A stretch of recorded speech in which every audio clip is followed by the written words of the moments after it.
Top 5 biggest heist in the world.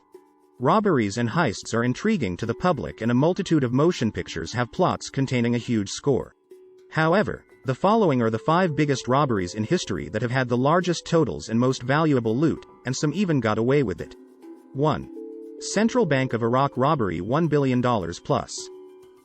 Seldom is a bank robber a well-known public figure before they make their heist, but such was the case in the looting of the Central Bank of Iraq on the eve of the American military action in March 2003.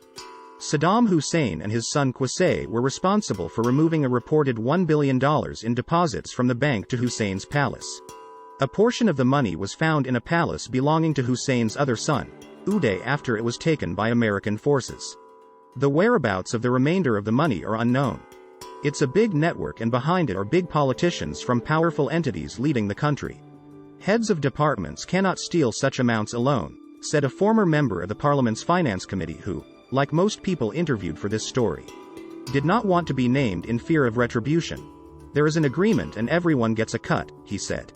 Reached for comment, the former director of Kadimi's private office, Ahmed Najati, said. 2. Goddard bond heist, $820 million. On the morning of May 9, 1990, a businessman got off a train in London and was held up at knife point by a man who took his briefcase. This commonplace scenario may not sound like one of the biggest robberies in history, but the victim of the robbery was John Goddard. And the briefcase he was carrying contained £292 million in bonds and British Treasury bills, equivalent to over $800 million in 2013 dollars. Goddard worked as a courier for the British brokerage house Shepherd's and was taking the financial instruments to another brokerage when he was mugged. Eventually, most of the bills were recovered. However, someone apparently got away with 2 of them totaling £2 million. 3. Isabella Stewart Gardner Museum robbery, $300 million plus. The Isabella Stewart Gardner Art Museum in Boston was robbed early on the morning of March 18, 1990, by 2 men posing as police officers. The pair simply knocked on the side door of the museum and were somehow able to talk their way inside. After overpowering the guards, the thieves methodically stole over $300 million in irreplaceable Rembrandt, Vermeer, and Manet paintings, as well as other works of art.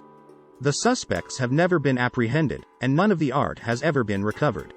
A final, unfortunate twist is that the museum, which was filled with millions of dollars of artwork, had no insurance policy in place at the time of the robbery.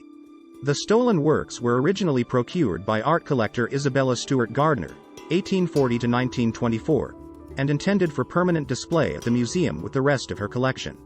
Among them was The Concert, one of only 34 known paintings by Johannes Vermeer and thought to be the most valuable unrecovered painting in the world. Also missing is The Storm on the Sea of Galilee, Rembrandt's only seascape. Other paintings and sketches by Rembrandt, Edgar Degas, Edward Manet, and Govert Flinck were stolen, along with a relatively valueless eagle finial and Chinese GU. Experts were puzzled by the choice of artwork, since more valuable works were left untouched. The collection and its layout are permanent, so empty frames remain hanging both in homage to the missing works and as placeholders for their return. The FBI believes that the robbery was planned by a criminal organization. The case lacks strong physical evidence, and the FBI has largely depended on interrogations, undercover informants, and sting operations to collect information. They have focused primarily on the Boston Mafia, which was in the midst of an internal gang war during the period. One theory is that gangster Bobby Donati organized it to negotiate for his capo regime's release from prison. Donati was murdered a year after the robbery. Other accounts suggest that the paintings were stolen by a gang in Boston's Dorchester neighborhood, though they deny involvement even after a sting operation put some of them in prison. All have denied any knowledge or have given leads that were fruitless, despite being offered reward money, reduced prison sentences, and even freedom if they gave information leading to recovery of the art. 4. Dar es Salaam bank robbery, $282 million. Baghdad is apparently a favorite for large-scale bank robbers because it was the scene of another of the world's most expensive robberies in 2007. When the privately owned Dar es Salaam bank was robbed of $282 million in American currency. The robbery was an inside job. 3 bank guards were blamed for the heist. The guards and the money have since disappeared and neither has been seen since, despite the fact that the names of the guards are known to local authorities. In Mosul, an American helicopter returned fire after being shot at, but hit civilians, according to Brig. General Abd al-Karim Khalif Jubouri of the Mosul police. 2 people were killed and 14 wounded, including 2 children. The killing continued in Diyala province, where American operations are underway to try to reduce the influence of Al-Qaeda in Mesopotamia. 3 bodies were found with signs of torture near the town of Kalis.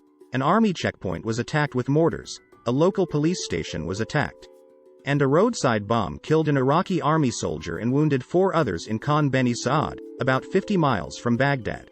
Iraqi soldiers at a checkpoint near the Syrian border seized a truck carrying 200 suicide vests. While the vests had not yet been loaded with explosives, a car filled with explosives was found nearby. The police suspect that the 2 were traveling together, said Major General Abdul Karim Khalif, an official at the checkpoint. 5. Theft of the Mona Lisa, priceless. It is not possible to affix a price to a treasure like the Mona Lisa, the definitive work of Leonardo da Vinci. In 1911, the priceless work was stolen off the wall of the Louvre Museum in Paris. Security was so lax at the time that the painting was not discovered to be missing until the next day when a patron brought the empty space to the attention of a guard. Since the start of the 20th century, the painting, which was acquired by France in 1797, has had spray paint and a teacup thrown at it. In 1956 alone, 2 vandals tried to use a razor blade and a rock to defile it on separate occasions. Each time, the Mona Lisa has emerged without damage. All of this doesn't count the various artists who have altered the Mona Lisa's image, among them Marcel Duchamp, who famously put a mustache on. A reproduction of the Leonardo painting, or the era during World War II when the painting risked being seized by the Nazis during their occupation of France. In short, the Mona Lisa has faced so much potential damage that even Salvador Dali was once moved to speak on all the vandalism, attributing to the painting a power, unique in all art history, to provoke the most violent and different kinds of aggressions. Part of the reason the Mona Lisa is known worldwide is because of its theft in 1911 by the Italian handyman Vincenzo Peruggia. As the theft gained more and more press, both within France and outside it, Peruggia held on to the work, at one point stashing it beneath the floorboards of his Paris apartment. A little over 2 years after the theft, Peruggia made an attempt to sell the work to a dealer in Florence, in an attempt, he believed, to bring back to Italy a treasure that it had lost. The proposed sale backfired when the dealer called the director of the Uffizi Galleries, who obtained the work and called the police. Peruggia went on to spend 6 months in prison, and the painting was returned to the Louvre. Like, comment, share and subscribe to my channel.